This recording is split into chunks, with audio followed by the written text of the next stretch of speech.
Yeah. So thank you so much, Avinav Prabhu and Jennifer. Um, I should have remembered. So again, just very quickly define emotional baggage for the sake of the recording, that these are unresolved emotions coming as a result of our experiences, negative or positive, usually negative, in our life, in our career. Um, it can happen, in childhood, can happen anytime. And it's the resulting hurt or the pain or the sadness or the regret that you feel, that you carry with you, and it becomes an emotional baggage. Okay, so everybody clear and agreed on the definition? Okay, then let's talk about, is emotional baggage a normal thing in our life? Like everybody has that, or is it some of us who have it? What do you think? Probably everyone has to experience it. Right. Maybe the degree is different. Maybe the degree of experience or degree of unresolved emotions may be different in different people, but I think everybody goes through. It's just part of human life. When you interact, things will happen, right? And unfortunately, as they say, and I'm not going to use the word, but happens, right? It just happens in everybody's life, right? So it's natural, it's normal, it's quite normal. But the main point is that when we have feelings that have not been resolved, and they're hanging around like the albatross or the bucket or the suitcase or backpack, then it becomes a problem. Okay, experiences is not a problem, negative or positive. If it's resolved, it's definitely not a problem. It's when it's not resolved, when you're carrying something in your heart, then it's a problem. Right? Now, is it always a bad thing? No. It can actually, I'm sorry, I'm answering it. I should ask you, is it always bad to have emotional baggage? No. Okay, so tell me, when will it be good? Well, when that emotional baggage pushes you to be a good person. And Yeah, exactly. Exactly. Yes. Yes. Anybody else? Professor, to me, it feels like emotional baggage is always like a burden. Okay. So let's talk about um, the difference between what Sudhanshu said and what you're saying. You're saying it's always a burden. Sudhanshu is saying, no, sometimes it's a good thing. So Sudhanshu, can you give an example or explain when do you think it might be a good thing? I think you already said that, but just repeat. well, if you think of any examples, is like basically, let's take a person who was, let's say, very much into girls, you can say. Very much He into very much into girls. He used to like girls. Okay. girls, So right? He man, you used mean, to yeah, have, okay. yeah, he used to have a lot of girlfriends and all that. And maybe he got hurt by someone and he got it hurt so bad that now he don't, he became little introvert instead of being like too open to others, and he became little more intelligent, and he became little more, I would say, Discriminating. not discriminating, but more um, secure and more, you know, more decision making person. Like he makes his decision very carefully Okay. now. Okay. And in that way, in other aspects also, his improvements got there. Like he got financially better, he got more emotionally strong, and Sure. he got to have a lot of experiences in life Sure. in that Okay. way. Yeah, sure. So that's one example. Anybody has a different example to help Chaitanya here? Uh, Sometimes maybe what we consider to be baggage is in a way somebody concerned about us as much as not somebody else would. So like if my parents have expectations, or some of my beloveds have expectations, something that even I don't see myself do, but if I do those things, it'll just help me in either materialistic life or spiritually. It is good to take that instead of having associations where you have zero emotion and all transactional. So I think personally, I feel like a little bit of emotional baggage is very important to keep pushing us at every stage of life. Because even if you look at spiritual life, when we're trying to adhere to the scriptures, adhere to what the gurus say, adhere to all the devotees saying, there's a lot of emotion involved. And we are constantly worried that we are not hurting someone, even the Vaishnava offenses. That's also a lot of emotional stuff where we are constantly, before taking one step, we take 4 steps behind to see, am I doing something wrong? And that helps us to do things the better way, in a way that is more community friendly, in a way that is more long term. Whereas if I did not have any emotional baggage, I would not care about what I did. I would not care about any repercussions. And I would just do what my mind wanted, which is always wrong in some way. So I feel like it's like a checkpoint, and sometimes checkpoints help us and sometimes they're unnecessary, but it's better to have them than not. Sure, sure. Yes, Okay. that makes sense. Yeah. I also heard an interview of a woman who was saying that as a child, she was constantly criticized by her parents. Like they won't leave her alone, always criticizing and always basically rejecting her. And she said that was very, very negative experience. But as a result, she was determined to become an independent woman when she grew up. And she became a very strong woman. And um, she also decided to become very kind to other people because she did not want to put other people through what she was put through. And then she became a very kind parent as well later on. So that was one. I was thinking about there's a personality in our Indian politics, Ambedkar. I forget his first name. He was a Baba Ambedkar. Thank you. He was called scheduled caste, and there was very lot of ill treatment that he received because of belonging to scheduled caste. And then he rose to become such a wonderful politician. It's such a great impact on the Constitution of India, the structure of Indian government, and on and on. I was thinking about a friend of mine who was not very good at studying. And same thing, his parents insulted him, his neighbors, his relatives insulted him. He will never amount to anything. And he grew up to become very big industrialist as a reaction of all those things. So it depends upon us, how we handle the negative experiences, how we react to them, that it can end up as an emotional baggage, or it can end up as something positive. And the last thing I want to mention is that I was having a conversation with somebody a couple of nights ago, and I was saying we learn from our parents in 2 ways. One is, this is definitely what I'm going to do when I grow up. When I'm a parent, I'm going to do exactly this. The second is, I'll never do what my parents are doing.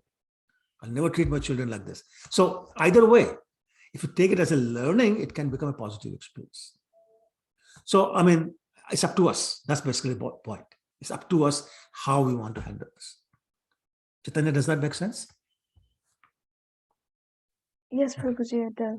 Okay. So basically what I'm saying is that it becomes a problem if we let our emotional baggage rule our life. Yes. Okay. Because that's when it becomes detrimental to our physical and emotional health.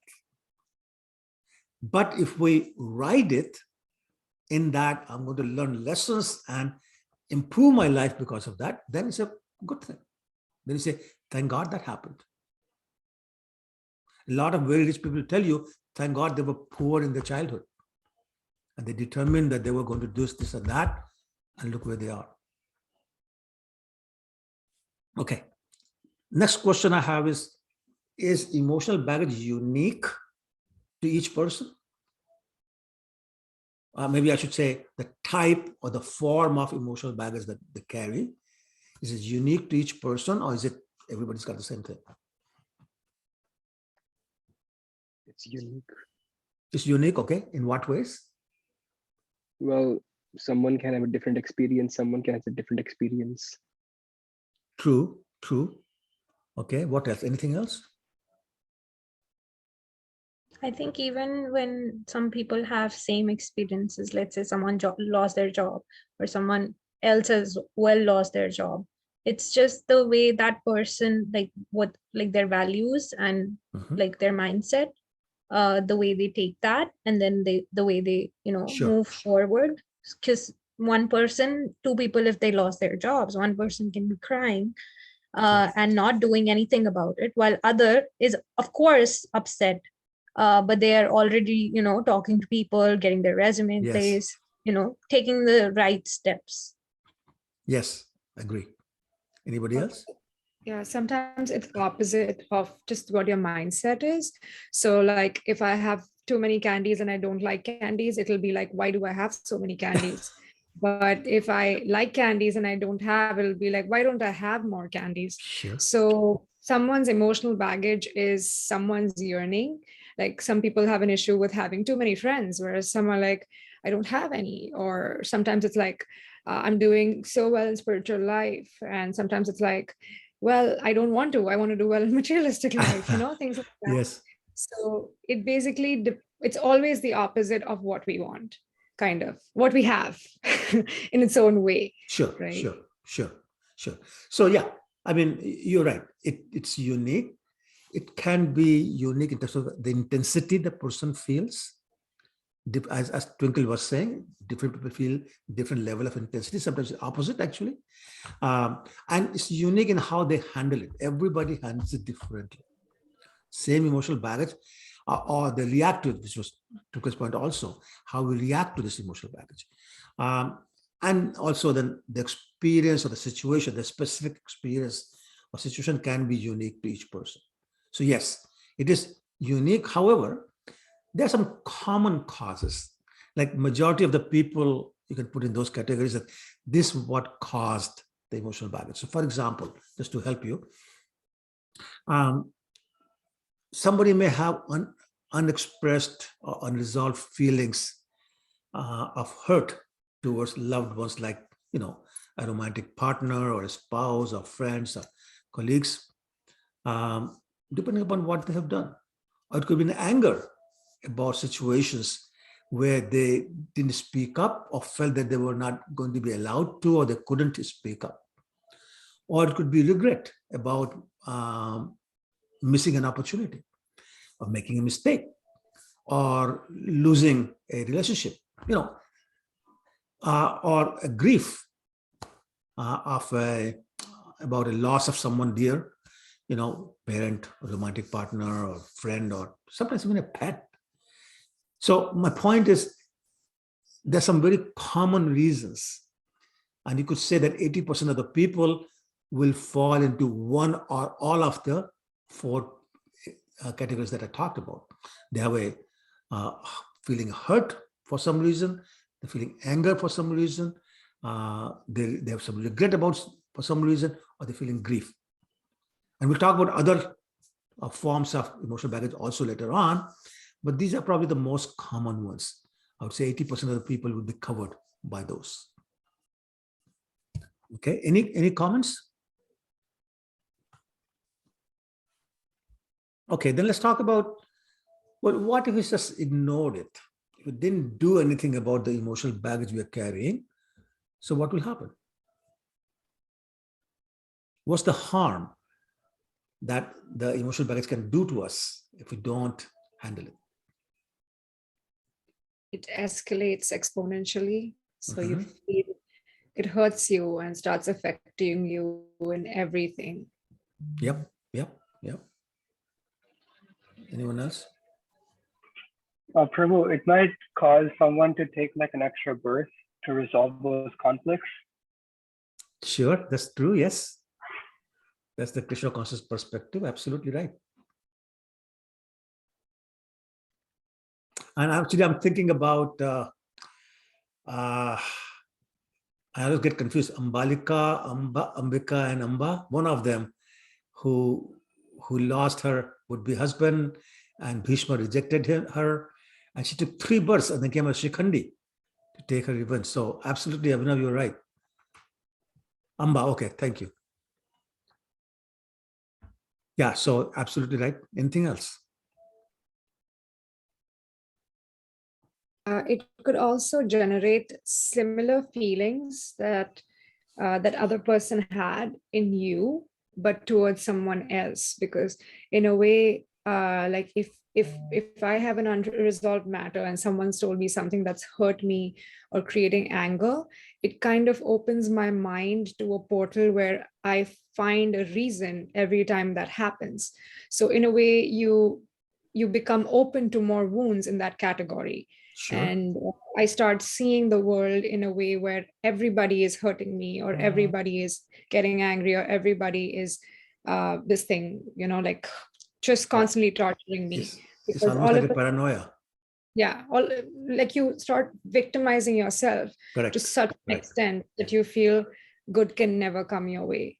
Correct. Yes, we'll talk about that in more detail in a minute. Anyone else? Okay, so I'll give you some examples a little more specific to what you've said, but basically under the same categories of what you have already mentioned. So one is it can stop us from leading what I call a positive lifestyle and have a serious negative impact on our relationships, almost to the point of making us, I think the psychological term is emotionally unavailable. Have you heard that term? Yes, no, sorry, I didn't. Okay, all Yes. right. Okay, so yeah, so it can lead us to that point, and when that happens, we would literally stop being open to new experiences, any kind of intimacy, any kind of growth, and then instead of learning from our past mistakes, we may find ourselves repeating the same mistakes because we just don't want to learn. We're stuck. It can even lower our self-esteem. It can reduce our ability to handle stress. Actually, I have seen people, and I'm sure you have too, people who walk as if they're carrying the burden of the world on their shoulders. They look like walking Atlas, right? So, I mean, this can be really, really bad. And not only that, it will prevent us from moving forward in our life. As I said before, it basically would not allow us to learn from our mistakes and grow from our experience. So we basically get stuck at some point. And not only that, it will prevent us from learning what we want, what we don't want, what we will tolerate, what we will not tolerate, and all those things. I mean, life becomes a mess if we don't handle it right.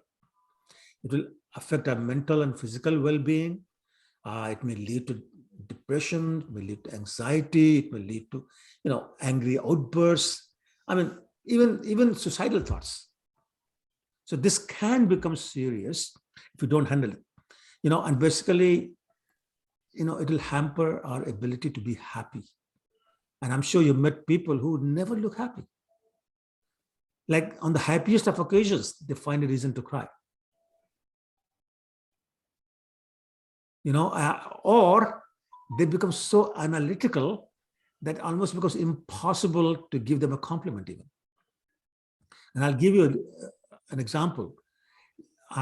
You all from India, so you may have heard this expression or this sentiment that when a woman is being praised for her beauty, is compared with moon. You're so as beautiful as moon. Has anybody heard that? Okay, at least 3 people seem to have The heard it. Radharani story, Prabhu? No? Tell me which one is that? There's that story, right, where Krishna tells Radharani that, like, when they're that you're so beautiful, you're like the moon in the Barsana Dham Leela. And then she's like, you think I'm like the moon? The moon has spots, I don't. And so Krishna's like, out of all the people in the world, only you can take offense, to being called like the moon. Yes, so that's definitely part of it. But then she went on and she said, the moon is always waxing and waning. So you think I keep getting fat and I keep losing weight, I go up and down. Like the whole compliment was destroyed. So it can do it to you. It can do it to you. You have so many insecurities that even a compliment, like you have to analyze first. And if you can find something negative about something, you'll take it. And as a result, becomes a real barrier to happiness, or even to make, what I would call positive changes to our lifestyle. It will definitely interfere with your ambitions, with your goals, not allow you to have healthy relationships, and you will never be content. You'll never be content if you are not having it. So therefore, I think what I'm trying to say is that we should try to get rid of emotional baggage as soon as possible. Okay, then we'll talk about how to do that. Any comments so far? Anything you want to add?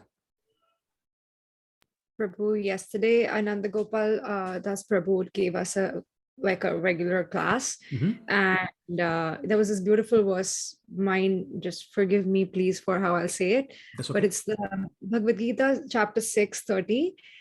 Yo mam pashyati sarvatra sarvam cha mai pashyati tasyaham na pranasyami shacha mena pranasyati. Very So it's good. like, Yeah, that's right. for one who sees me everywhere and sees everything in me, I am never lost, nor is he ever lost to me. So that is such a beautiful way, I believe, to look back at emotions, because it's almost like, I remember while I was growing up, my mom would always tell me that God can never give you something you can't handle. He will always give you the stress you can take, because Yes. he knows that this is your ability. So if you're getting a certain amount of stress, it's not going to kill you. He knows that this will just make you stronger. So, and everyone's threshold is different. So someone's 100% is very different from the other's 100%. And when I read this verse yesterday, it was like a good reminder that why do we just see as all the good in our life as Krishna and all the bad as not Krishna? There was, when he broke butter pots everywhere, it was such a mess. Like imagine in that scenario, women at home sitting and having broken butter pots everywhere, or the gopis losing their clothes when they are in the river. Like this is crazy. Like at that minute, there is nothing more upsetting to me than entering a kitchen and seeing that everything is broken. Like that's a woman's nightmare. Or going for a bath in the river and losing all your clothing, right? But in that moment, also thinking that this is just Krishna's way of challenging you and just keeping you on your toes is a beautiful way of looking at it as a challenge that you can deal with, and just laugh it out and be like, yeah, it happened, and there's going to be good, after. So that's also Krishna, if the bad is also Krishna, right? Wonderful, wonderful. Yes, totally agree. And I really wish most people understood that. To us in ISKCON, it seems like such a natural concept. But outside of it, or even within ISKCON, for many people, it's a very difficult concept. But I really wish that people understood that. But take care of so many issues, so many personal issues. Yeah, thank you for sharing that, Jennifer. That's really nice. So one thing that I do want to add, if I'm not already said that there's nothing to be afraid of or ashamed of about our emotional baggage. And that's one of the first things I wanted to establish was that it's normal. The intensity may be different, extent may be different, the reasons may be different, but we all carry some degree of emotional baggage. It's how we handle it, how we get rid of it is what matters, and we'll talk about that. Now, the other thing is that time usually helps free ourselves from the emotional baggage. Sometimes it doesn't, and we need some help. So it's okay to go to a counselor, to go to a mentor, to a spiritual guide, a senior person, a confidant. It's okay to discuss these things and ask for help. Again, if you're feeling ashamed of it, we won't. And so that's why I want to make the point. It's normal, and there's no need to feel ashamed of if we are carrying some emotional baggage, because we all are to different degrees, different flavors. But I always tell people about Baskin-Robbins 31 flavors of ice cream. We all have one or the other flavor, if not multiple flavors. Nobody's without ice cream here in this world. Okay, so no need to be afraid or be ashamed of. Talking to other people, especially if they are experts, it'll give us clarity over what's causing these emotions, what's causing these reactions, and some help with how to get rid of it. And we'll talk about some examples, not all, but some examples. And therefore, don't fret over it if you think you're carrying some. It can be handled, it can be done away with, but it takes time, because emotional healing is a process. It's not something discrete, it's not binary. Today you have it, tomorrow you don't. It's like purification of our consciousness. It doesn't happen overnight. It's a process. The process is called chanting, or other, 8 forms of devotional service, including the chanting's 9 processes.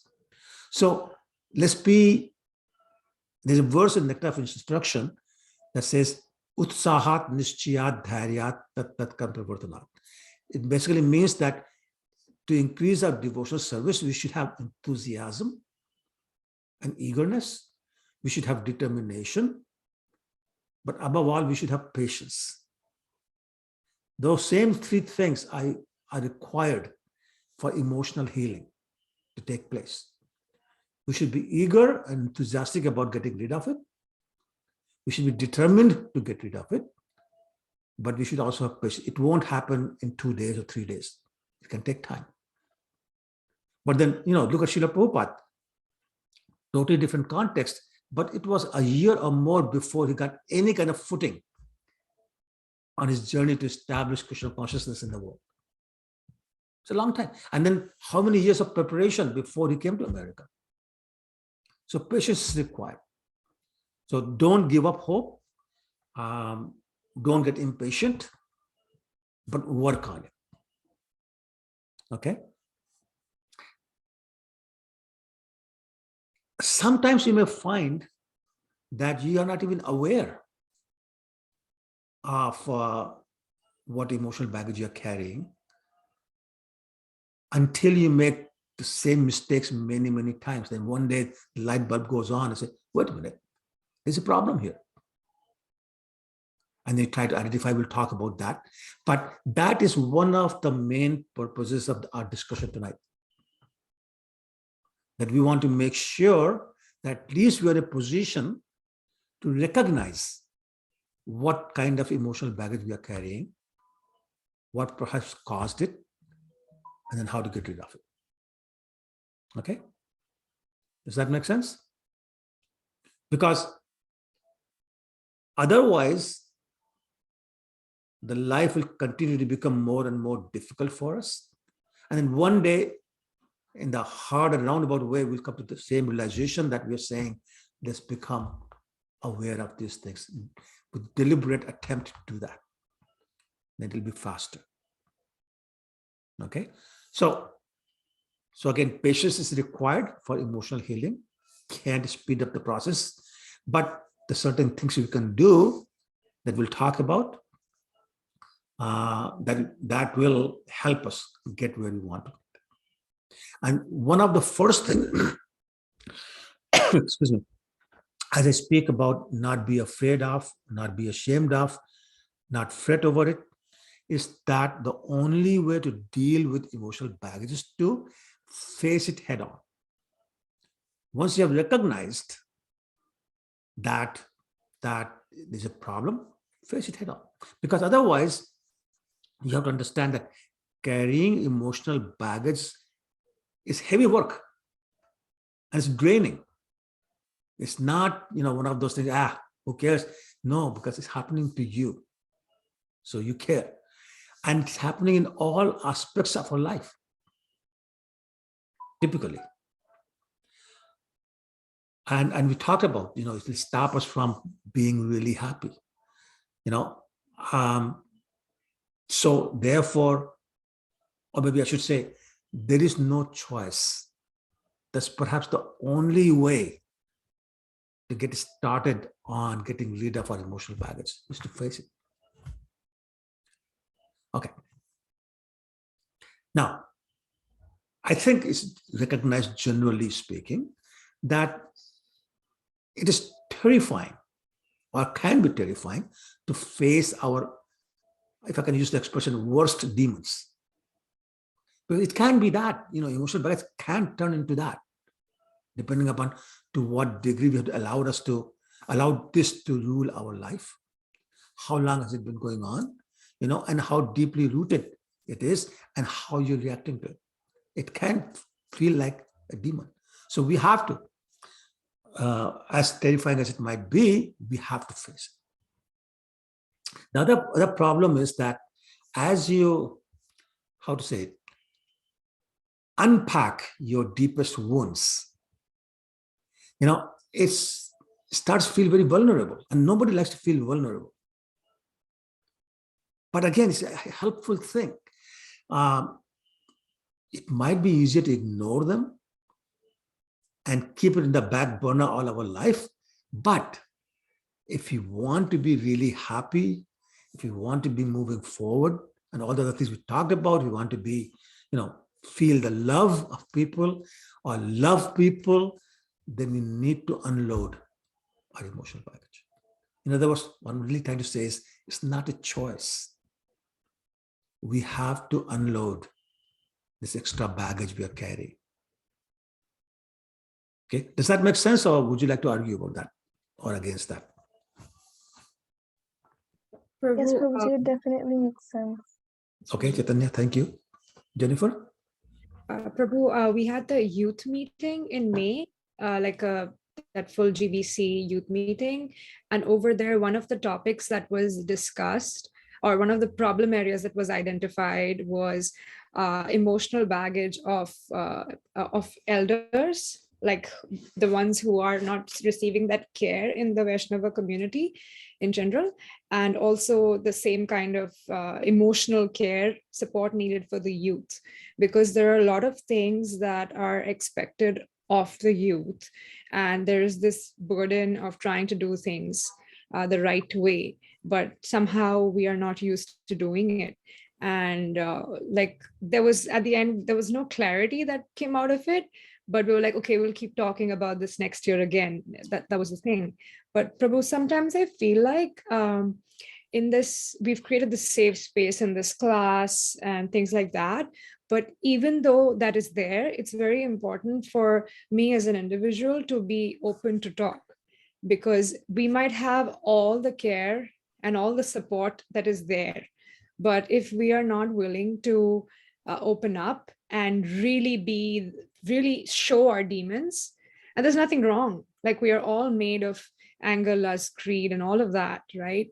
So sometimes, like I remember when I had a crush on someone in school, I would like come running home and tell my mom, I see someone on the road, because I was in a girls' school, Sure. and I'd come blushing, I see him in the bus, and I'd come blushing and tell my mom, I love someone, Mama, I love someone.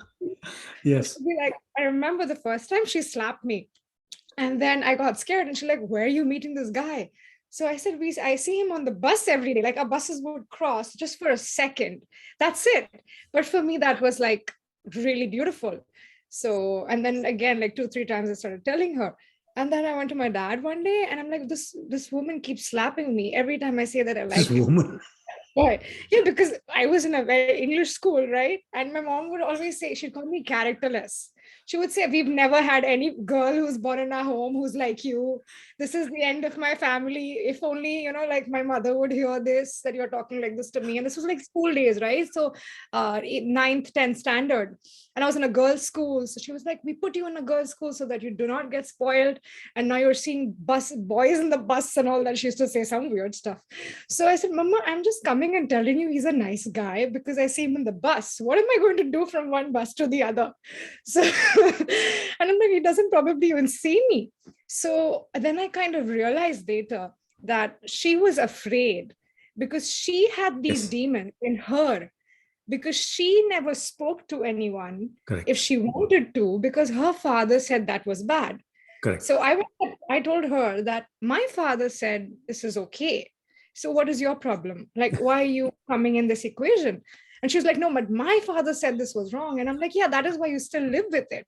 That is why you still have the same problems that I don't. And then I would say, Mummy, if given a chance, no, you're the first one who would have had a love marriage because you do not see anybody, but you didn't get the chance. So kind of, Prabhu, on those lines, what I realized was sometimes people are so afraid to feel what they really feel Yes. and express it, that they start judging someone else who can do that. Like if you can not go to a bar and party without drinking or anything, but you can't go to a bar because you have zero self-control, but you have to be there for like a corporate meeting or whatever. You'll have to be there. That is your work meeting now. So you have to go there. So they're like, oh no, I'm not going there. That is my work meeting, but nope, I'm not going there, but that's your prescribed duty. So it shows lack of self-control, nothing else. Yes, Because absolutely. you could be in whatever setting. If you don't have the demons, if you've addressed the problem, it's not going to show up. You could be in a room full of women. And if you truly have the vows of celibacy, you will still stick to it, right? So I think part of the problem is not identifying that you have the demons. The demons are not outside. They're Yes. right in here. I am the bad, I'm the ugly, I'm the angry, I'm the lust, I'm everything. And also the good. And we struggle seeing that, "Arey, ye ladka aisa hai, wo ladki aisi hai, uski padosi Absolutely. aisi." We judge, yeah. But मैं भी वैसी ही हूँ, but in a different level, kind of. Yes, yes, yes. Very nice. Thank you. Thank you for sharing that. Yeah. So actually, It's quiet about my crush on the bus. Everybody keeps quiet about my crush on the bus. like I said, this really is, and I really expect people to respect the privacy of these conversations.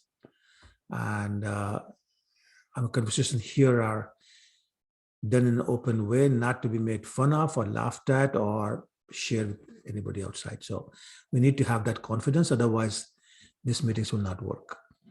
So, and I'm sure everybody understands that.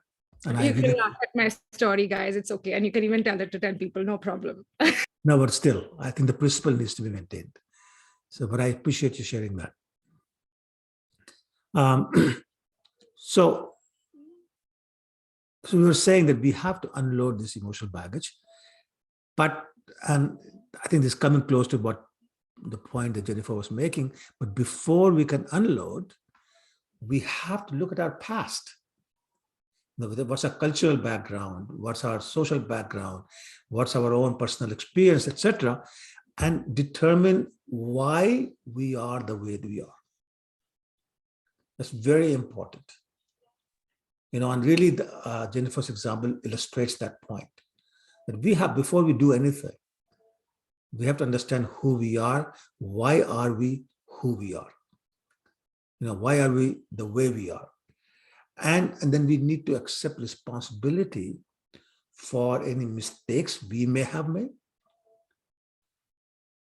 without blaming us. And that's a very important point. Because a lot of times the human tendency is that as soon as we identify a mistake we have made, we start blaming us. No need to blame. It's happened. It's in the past. And a lot of times we do things because of forces outside our control. Like I was saying, our culture, our family upbringing, whatever society we live in, and so on and so forth. A lot of things are not in our control. So instead of blaming us, accept it, that look, it happened. And yeah, it was a mistake, but I got to move on. Okay? If we don't do that, then again, we'll get stuck. So my advice to people always is don't blame yourself, because you can accept your mistake without blaming yourself. Yeah, sure, I made a mistake. Everybody makes a mistake. I now got it. I learned my lesson. Move on. I remember, it's not totally related, but just slightly related. But I remember many years ago, I had an employee, very, very smart, very good employee. And he made what I would call a blunder. It could have cost our company millions of dollars, millions of dollars. He realized that, he corrected it all in one day. And he came to me to report what had happened. And he fully expected me to just basically burst in anger and, all over him. And I didn't. I actually thanked him for letting me know. And I asked him one question.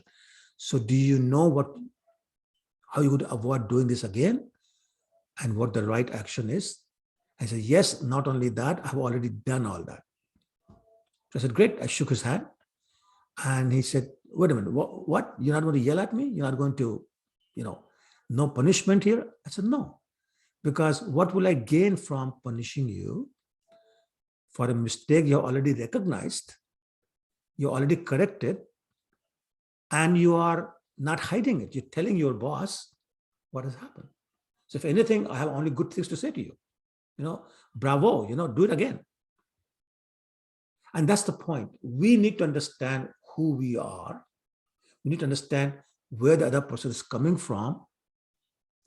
And then it will be easier to solve the problem. Okay. The other point I think I already made, but I want to repeat it, that our emotional baggage is only as heavy as we carry. This goes back to the point we were discussing before. Different people react differently. People made that point also. So therefore, it's our decision. So our decision not blame us, our decision to react the way we want to. And that will determine what kind of life we have. Do we want a life which is full of anger, pain, and loneliness? Or do we want a life which is free of all that? Do we want to let our emotional baggage affect any chances of our happiness? Or do we want it to be, our life to be happy regardless of those emotional baggage? And I think the answer should be obvious. And therefore, we need to react accordingly and get rid of those, that emotional baggage, and make a change in our life, in our lifestyle, in our reactions, so we can actually be leading a happy life. So then the question becomes, okay, fine, but how would you do that? So we'll talk about that. But before I go there, it's a new topic now. Any comments, additions, corrections? Okay, I had a question. Mm-hmm. You were talking about there are 3 things that we kind of need to have in order to get over this emotional baggage. I think it was determination, and there was one more, and then there was patience. There was what? Patience. Patience. Utsahat nishchat dharyat. Enthusiasm, Enthusiasm. eagerness, Yes, thank you. and then determination. So, and yeah. I think my question was, with patience, because I don't have any, or I struggle with it. I have some. I struggle with it. How can we address that? What are some of the ways in that moment or during that phase can we do in order to keep that? Like, for example, like I did everything in my control to correct something, let's say even a work. Like I did something wrong at work and I corrected everything on my end. Now I'm kind of, I don't know, waiting on things to happen on their own and then see if my mistake got corrected or not. So then in that situation, the patience thing will take probably a day, 2 days, maybe more than that, a month. If it's like a huge project, it will take a month or more. So then in that case, like, how can we resolve uh, not getting frustrated or not feeling anxiety during that time? Sure. Because at that point of time, yes, you want to remind yourself, like, Krishna is there, he's got you, and he's gonna do everything that's best for you, and that's the only way, I think, that keeps you going. But then it's enough to keep you going, but you want to have the additional, I would say, blanket of warmth over that. So if there's any other things maybe you can think of. Well, yeah, actually, there's a lot of things. But before I say anything, I want to ask you a question. Can a woman who just found out she's pregnant rush the pregnancy so it takes less than 9 months? And I'm not talking about premature birth and all that, just normal conversation and normal circumstances. Can a woman rush and have less than 9 months? No? No. Okay. Can 9 women together have a baby in 1 month? No, right? Here's my point. Certain things are designed to take certain amount of time. We cannot rush it. It's not in our control. So that should be the first recognition. The second recognition is that it depends upon where we are coming from, that the solution may take a certain amount of time. And think of Cheto Darpan Marjanam verse. You heard that verse, Cheto Darpan Marjanam? It basically says, as you chant Krishna's name, the mirror of your consciousness is cleansed. But it takes time. And the example is given that if you open a room after 10 years of it being closed, and there's a dressing table in that room, the mirror will collect a lot of dust. Can you expect to clean it after one wipe? Because basically the dust has caked in. If it's 100 years, it's even worse. So it'll take a certain number of wipes, a certain amount of time to clean it. So same thing, depending upon when something happened that you're reacting to, depending upon how seriously you have taken, how much you have internalized it, how important and relevant it is to you, all those factors will decide. And also how eager and how keen you are on getting rid of it, how much pain you're feeling from having the pain. Because remember, some people get used to the pain and their favorite sentence is, oh, it's not so bad. In the meantime, they're dying from cancer.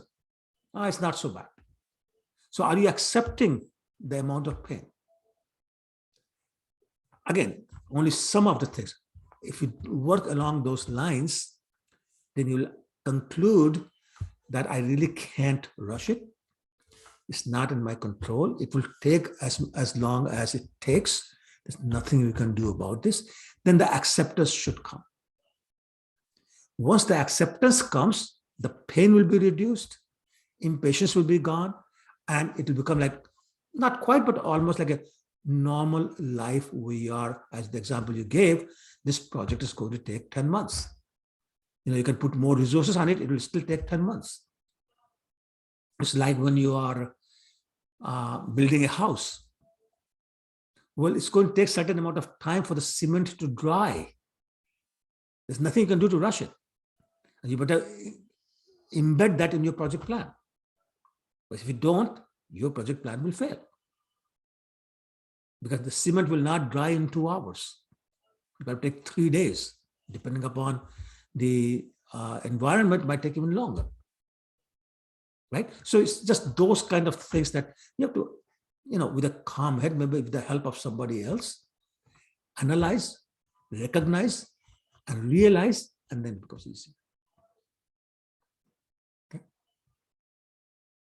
Does that address your question? Yes, thank you. Sure. Okay. Anyone else? Okay, all right.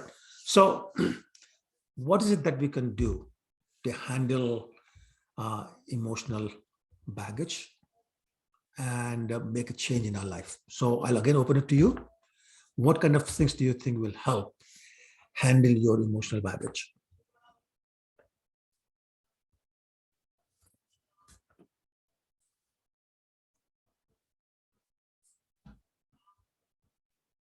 Chaitanya? Professor, I want to ask something. Is Sure. carrying hatred for someone considered emotional baggage? Yes. Yes.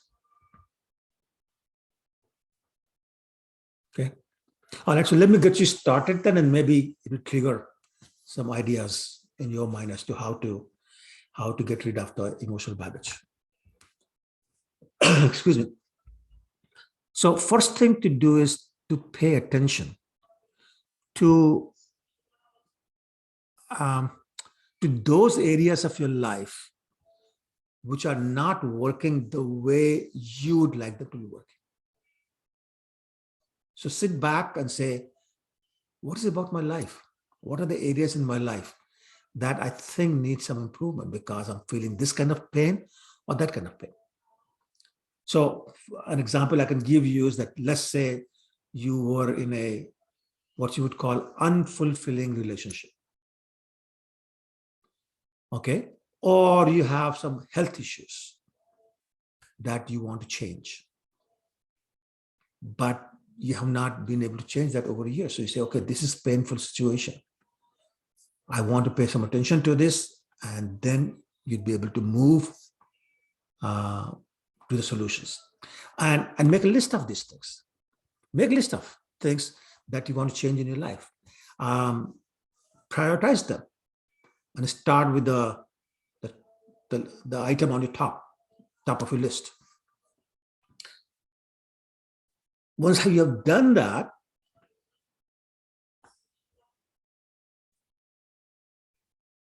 look at this and ask yourself, what am I feeling about as a result of each one of these items? How do you feel about it?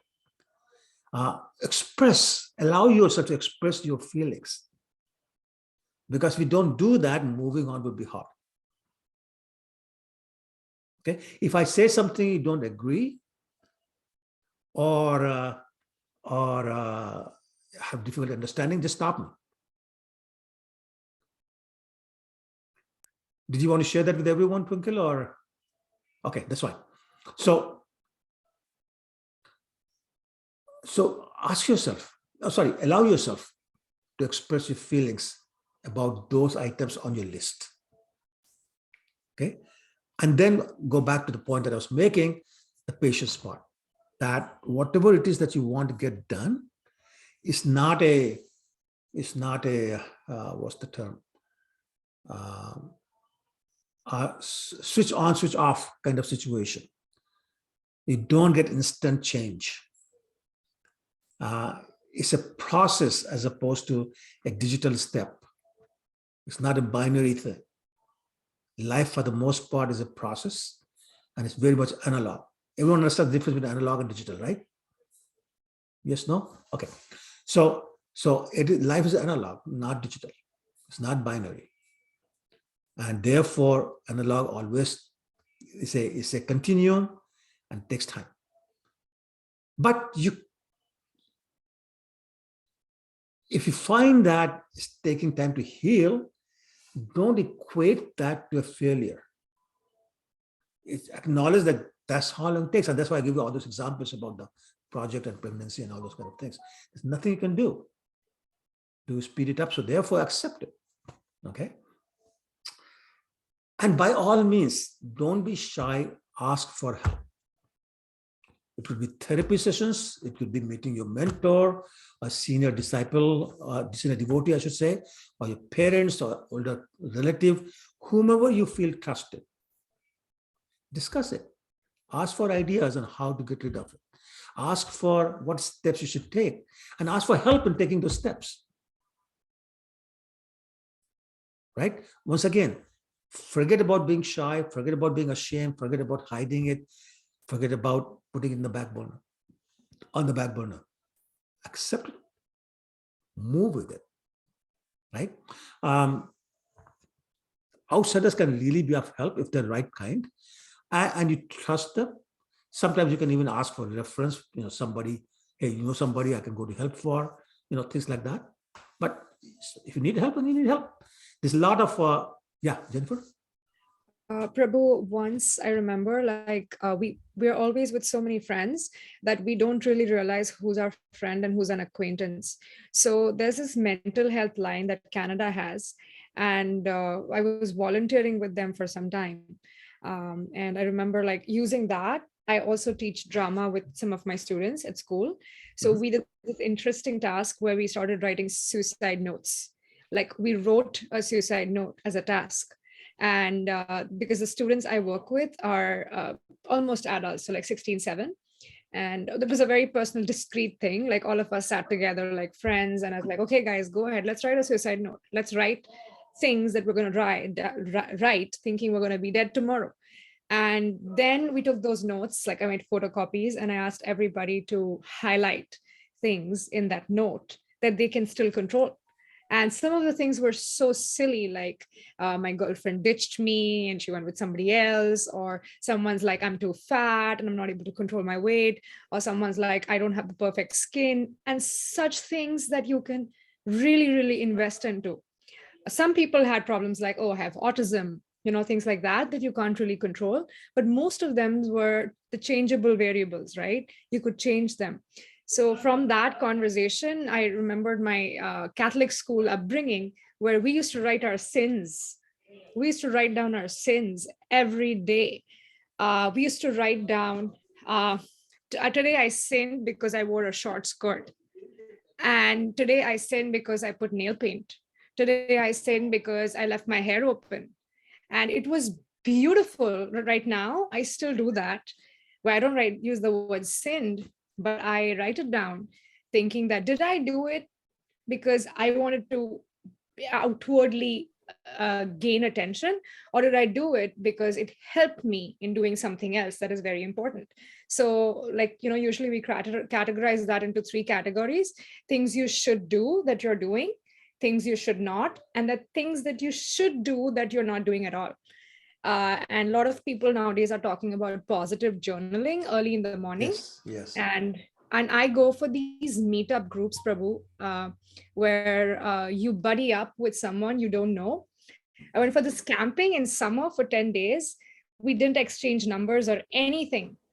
But I think 20, 30 people went for camping. We didn't talk. And only if you're talking about your problems. That's it. That's all we're talking about. And when we left from that camp, nobody had any numbers. We didn't know each other's name. We didn't know where we were from. Wow. So the beauty was you opened up to an outsider who has helped you without retaining any information about you, because that person doesn't even know why you did what you did. And that is very difficult to find in our day-to-day life, because we feel like, although Sudhanshu Prabhu and I meet, Indrani and I meet, we feel like we're going to be judged by each other. Yes. But the moment I start saying like, oh no, these are my people, I can totally call up Rupanuga Prabhu and say I have something in my mind, and he's not going to judge me. But that is very difficult to come from within, because we're trying to aspire to be a perfect devotee without like being a perfect human, right? So it gets really, really hard on ourselves sometimes, I feel. No, you're right. Absolutely right. And yeah, your observation about being able to be more open with strangers than people you know is absolutely bang on, bang on. I mean, very few people are not judgmental, very few people. And we're all afraid of being judged, so we don't open up. And it's safe. Like we talk about safe place here, but what could be safer than a complete stranger who doesn't know your name or number or place of living or whatever? So yeah, it really helps. But what is pointing out is that talking about your problems is helpful. And as some of you know, that I do a lot of mentoring and counseling. And I would say to you, better than 80% of our conversations happen where I hardly say anything. And certainly don't make recommendations or decisions on their behalf. And they go away saying, Prabhuji, you really helped. Thank you for your advice and wisdom, this and that. And here I am, haven't said a word. So I guess I've developed a complex now that says, as long as I don't speak, I look wise, and that's okay with me.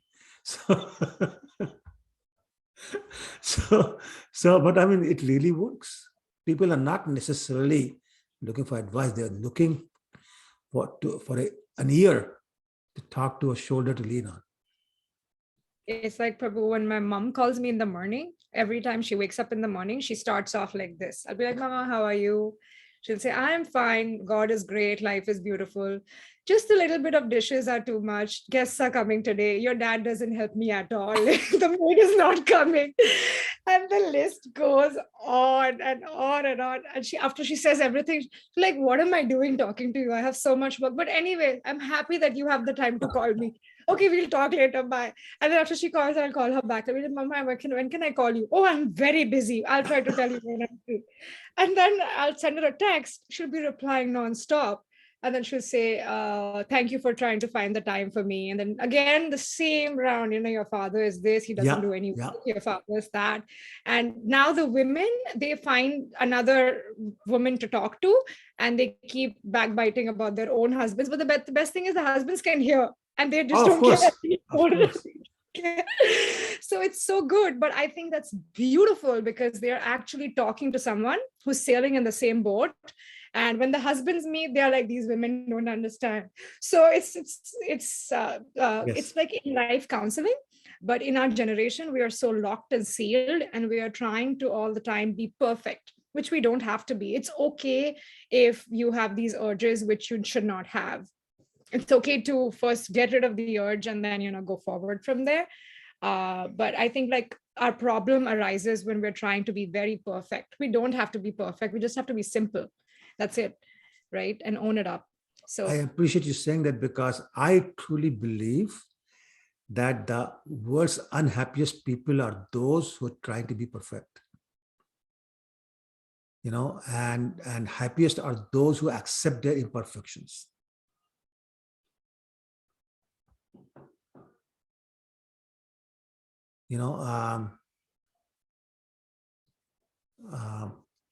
The more we are accepting of our imperfections and other people's imperfections, the happier, livelier, lovelier, and all those things that we are. So I sometimes I feel sorry for people who are perfectionists. I hope none of you is. Let us be full of imperfections. It's perfectly all right. Accept it, move on with life. It's a short life. Be happy, be a devotee, try to please Krishna. Everything will be beautiful. Try to be perfect, you got problems. There's a whole another kind of emotional baggage. So actually it reminds me that we're talking about getting rid of it, but we should also talk about, before I talk about the types of emotional baggage that we carry, I'm sorry, Jennifer, go ahead. Gentle reminder, Prabhu, it's 6:47. So I took the No, I'm glad you did. We have 13, you have to wrap up when convenient. We have 13 more minutes. So I guess we'll have to continue the next month also. Before I say that, I will, let me make the point I was making, then I'll ask you a question. And the point I was making was that I've been referring to getting rid of it. But Jennifer, you reminded me of another very important point when we talk about journaling and all that, is that we have to also maintain it. So in other words, if you keep emptying your emotional baggage bag, but at the same time you allow it to fill with new things, then it's not very helpful. So you have to not only get rid of your existing material emotional baggage, you also have to put safeguards. So you're not filling it at the same time you're emptying it. But otherwise, the point is lost. So the idea is that you need to At worst, keep your bag at a manageable level. Don't take it to a point where your zipper is not zipping anymore, as ripping off, and you don't want to do that. If you have to sit on the baggage to close it, there's a problem. So maintenance is very important. Some of the things you can do to make sure it doesn't get stuffed back again is what Jennifer was talking about: journaling, therapy, coaching, even meditation, chanting, very helpful. Working with the mentors. And by the way, every one of you, actually everyone in the world, should have a mentor. So if you don't have one, start working on having one. And because it's key to a peaceful, happy life. You should have a mentor. Okay, anyway. And if you do that, then you'll keep emotional and mental clarity in your life, which is very important for being happy and baggage free. Okay, so enough talk. I'm going to ask you a question, which is, and again, I expect candid, honest answers. Is this what you were expecting? I mean, not done yet, but whatever we have done so far, is this what you were expecting? Is it going in the right direction? Or did I end up wasting 1.5 hours of your time today? Okay, thank you, Tutal. We needed more. You're just not giving us enough time. I'm happy to give you as much more as you want. Yeah. So thank you, Abhinav. Yeah, so it's a very important topic. It applies to all of us, me included. And we need to take it seriously.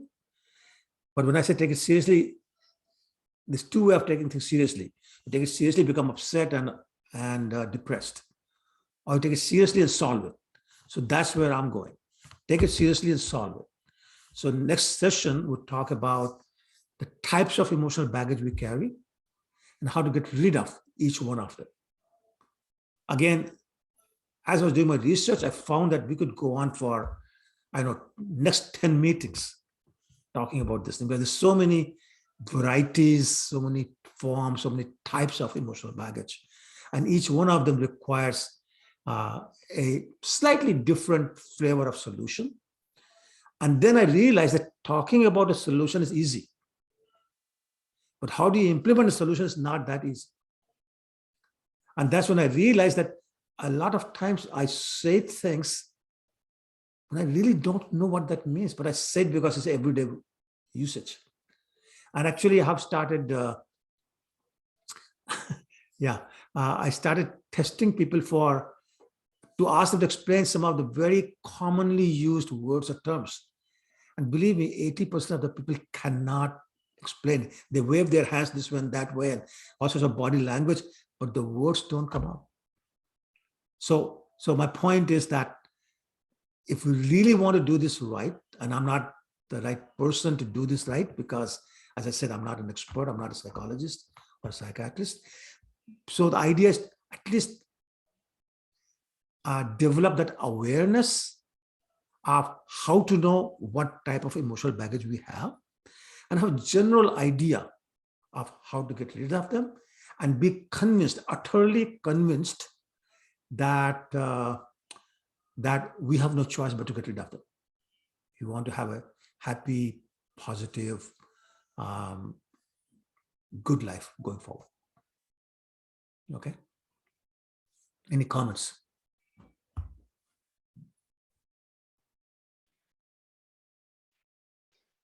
Yes, Sudhanshu. One thing I wanted to comment or say add on, all these emotional baggages or all the problems in the life, basically anything that it's all basically in our mind, because as we say, emotions are basically thinking, right? How we think and how we feel. So as you told in the last session, the function of mind is to thinking, willing, and other. But if we think about it, if we demagnify the problem and see the main cause of this all problem is basically the mind, because the mind is expecting something out of someone, and when we are not getting that expectation fulfilled, we are thinking it as an emotional baggage, and we are always thinking about it. And that's what Krishna says in Bhagavad Gita, that all these problems, all this, it's just because of your senses. Matra sparshastu kontya shitoshnastu kudukuda. That all these are just like coming of autumn season, coming of winter season. It will come and it will go. But you have to be fixed in your own consciousness. You have always to be attentive and always have an eye on your own goal, instead of thinking like someone did this to you and now you're feeling this, now you, this emotional baggage is going to carry on with this next problem. But if we are more attentive, and as I usually say that cut the ties of ignorance with a sword of knowledge, uh, because basically this is all one kind of false ego, because when we identify the problem, that problem we are identifying with our own body, that he did this to me, he did this, because we are identifying us with that body. And when we start identifying others, because Krishna also says in Bhagavad Gita that one cannot um, act out of his own nature that he has acquired from the material nature. So if someone is doing something to you and because you are feeling hurted, we should always know that it's not that person who's doing it. It's the nature that he has acquired from the material nature. And because of that, he's acting in that way. And seeing that, seeing the instructions of Bhagavad Gita in the real life, and then applying it onto our own self, and in that way we can really stop identifying the problems and focus on the main goal instead of having the emotional baggage at all. Yeah, makes sense. Makes sense. That's the spiritual side of of this that we should discuss in some more detail in the next meeting. And because without that, it'll be very difficult to get rid of the emotional baggage that we are carrying, and we all are carrying some. So on the lines of what Sudhanshu Prabhu said, like we were doing the Gita class earlier, and over there we learned about, like, we know the layers, right? So you have sensory objects, your sense organs, then you have the mind, intellect, and then the soul. So part of my issue is I give myself such sensory objects to feed on that create problems. So if I can listen to better things, if I can see better things, if I can speak better words, if I can smell good things, if I can touch good things, it's just going to create a natural mode of goodness, which is also from material nature, right? Or we can get it. So like today I had a call with my cousin brother in the at his night, and he was awake and he was telling me that Didi, she left me, and this happened, like a 1-year relationship broke off, and final year MBBS. And he said, why am I attracting such vulnerable people? Why am I always getting girls in my life who are so having mental health issues like I do? So I said, what kind of things do you do on your phone when it's so late in the night? Why are you awake? Because you're not studying. So he's like, nothing. So I said, start seeing better things. Your phone is meant for better things. And he was like, what do you mean? So I said, you bet you know what I mean. And I didn't tell anything after. So like, you know what I mean. What kind of things have you been drinking, smoking? And he's like, no. And I'm like, well, you know it. I don't have to tell you anything. You know it. So if you've been giving your mind these lovely things to feed off, where you're indulging in these things, your mind is going to make a beautiful consortium of this and make you feel like it's come to you. But actually, you've brought all of these things to yourself, right. because you fed yourself with visuals that make you crave those things. You fed yourself with the sound vibrations that make you want to hear those things. But then I was talking to him about Gita, and I said, you should listen to these things. Imagine you wake up in the morning and you hear this. How can you have a bad day? You cannot have a bad day. It's impossible. But if you wake up in the morning and send her a breakup text or read her breakup text, you will have a bad day. You're meant for it. And if you're going to be a beautiful, loving person, no girl in the world can leave you. It's impossible. You'll have more than you need. So you just have to become more worthy to get that. Because nowadays we are exposed to such all things of mode of passion attract us, but all of them have a stagnation. After a certain time, it's just Yes. boring. Yes. It doesn't make sense. But if it's in the mode of goodness, you can never be your best version. You can never have the best. There's so much more to do, but you can't do anything worse than murdering or raping. There's nothing bad. You can just do multiple numbers of the same, but it's still the bad thing. But in goodness, there's no unlimited ways of doing goodness, but it's hard to stay in that path. So we were talking and having that conversation, and he said all his friends are into drinking and alcohol and stuff. And he said, everybody talks about girlfriends, Didi, so I need to have one. And I have to smoke when I wake up in the morning, and I have to smoke when I have to go to bed. And I said, what's your problem in life? And so he said, my girlfriend. So I said, get rid of her. Just get rid of her. It's so easy. So he's like, yeah, she broke up with me. I'm like, why did she break up? You go break up with her. They tell her, you can't break up with me. I break up with you first. yeah, I know what you're saying. So hope he listened to you. And it's true, like it happens so often. And like some people do indeed attract the losers. And we'll talk about that next session, why that happens, why some of us insist on making the same mistake again and again, why some of us insist on being a victim, why some of us are always in a situation where they're being bothered by somebody, why some people are in a situation where they're being given the worst of the assignments, and some people are exactly the opposite. So what causes all that? It's got to be, you can blame everything on karma, but I think we need to talk about something, like the layers of onion. You got to peel a few layers down and see what's really causing it, rather than just call it, oh, it's karma. But that doesn't help. So we'll try to do that in the next session. And if there's anything in particular that you feel we should cover, let me know.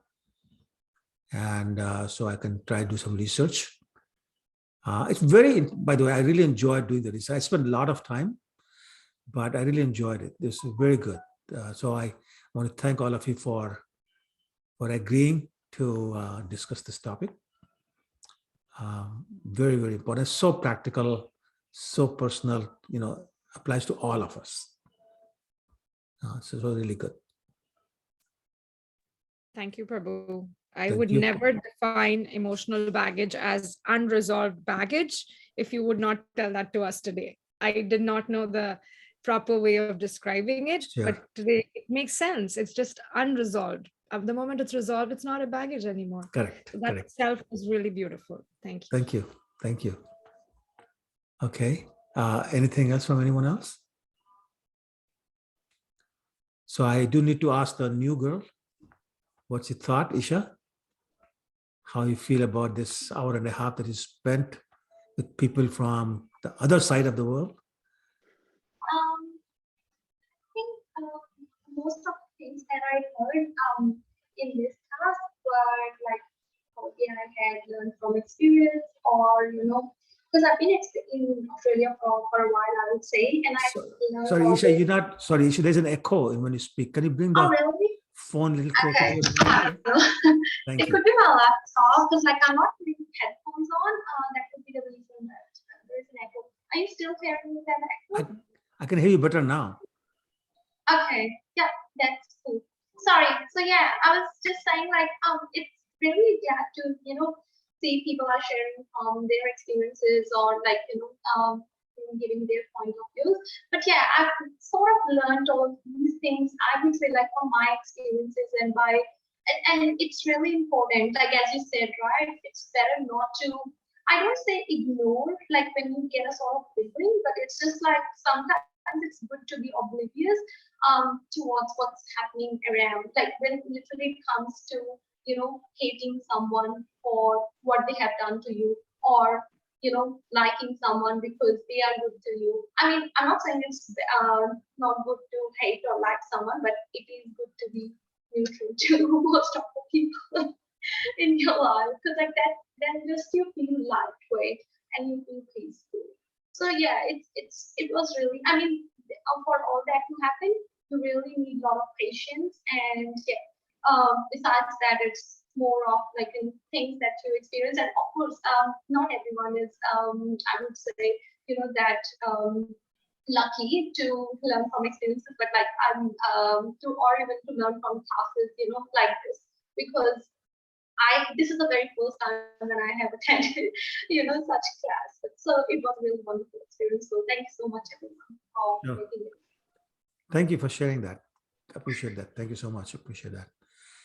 Anybody else has anything you want to add before we close? Just want to make a comment, Prabhuji. Hare Krishna, was- yeah, go ahead. Thank you so much for the nice class. It was like I was literally thinking before at the beginning of class. I was like, I know I'm confused, like in this topic, like very much. I was like what we do usually, like sometimes we get confused in our life what we supposed to do. Like somehow, like we have to, like there's some few things like we have to act, but like we really don't want, right? So, but like.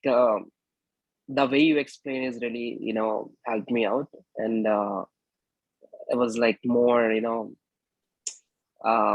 whatever I had the doubts, and especially for Jennifer Mataji, thank you so much, because the way you tell your experiences, it's like more we can relate to ourselves. It's really interesting, and it's like more like you get to know about how to deal with that things, right? And I would say personally, it's like it's the best the way you explained, I would say. Thank you. I appreciate that. Yeah, And thank you so much. I'm glad it was useful for you, because that makes it worth your Yeah. time. Yeah, Sure. thank you so much once again. You're very welcome. Okay. Any last minute comments? Prabhu, I just want to say I'm really looking forward to next month's session. We talked about what emotional baggage is today, but I'm really looking forward to learning how to get rid of it. Yes, I that really- would be the main topic next one. I really wanted to spend the time where we did, because if everybody is not on the same page in terms of understanding what it is, what it does to us, why should we get rid of it, then it becomes difficult to follow the discussion on how to solve it, because we're not even convinced that we need to solve it. So I wanted to establish that today, and let's hope the next session will be mostly, if not all, on ways to get rid of different types of emotions, or emotional baggage, I should say, that we may be carrying. And I think that would be, solution mode, so hopefully more useful. Yeah, Jennifer? One last thing, Prabhu. I just noticed that sometimes, like some of us could just be very introverted or shy to express what we want to. Not everybody has to be like really outgoing like me. So that's why I was thinking maybe before class, what I could do is I could start a anonymous poll while we do the class. So that way I can share screen, and even I won't know who has posted that question. So if you have any question regarding whatever Prabhu is saying, we could just like share, I could share screen and you could see all the questions on the screen without any names on it, Prabhu. Do you think that's okay with you? With me, certainly okay. I hope it's okay with everybody else in the class. Just in case someone's like, I want to say this, but I don't want my name to go with it. I don't want to feel like I'm asking it. So that way we can keep that portal open. I think it's Slido, if I'm not wrong. And you can ask all your questions that you want. And nobody, not Prabhu, me, nobody in the class would know that you're the one asking it. You just have to type it and it will come on there. So that way you're not the one. We don't identify you with that question at all. So we can do that next time. So that way everybody feels it's a safer place to do that. Absolutely. Absolutely. If whatever it takes to make this a safer place for you, it's okay with me, because that's what I really want. I mean, clearly the ideal would be when everyone is so comfortable with each other that they can speak with no hesitation.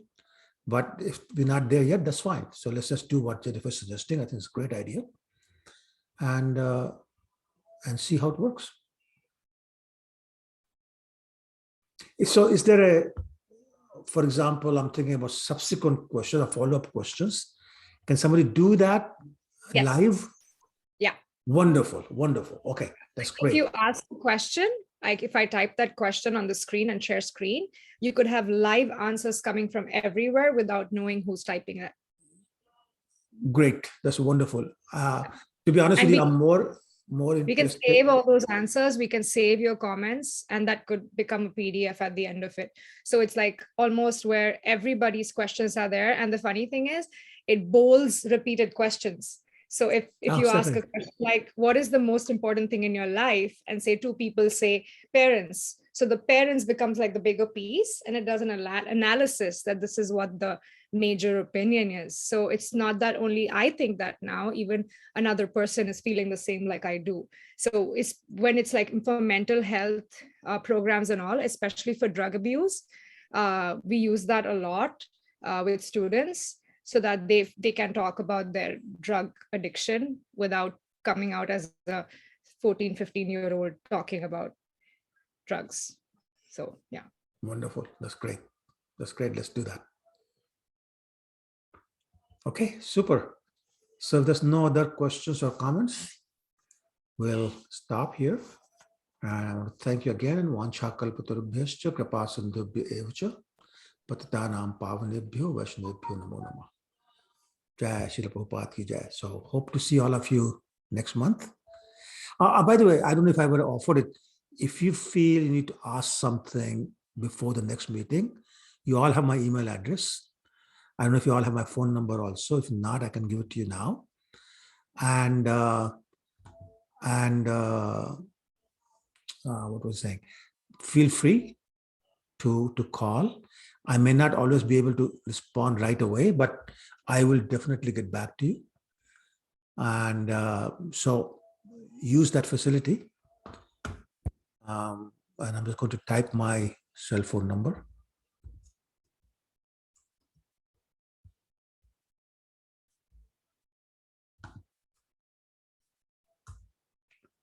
Yeah, so welcome to note it down and feel free to call. And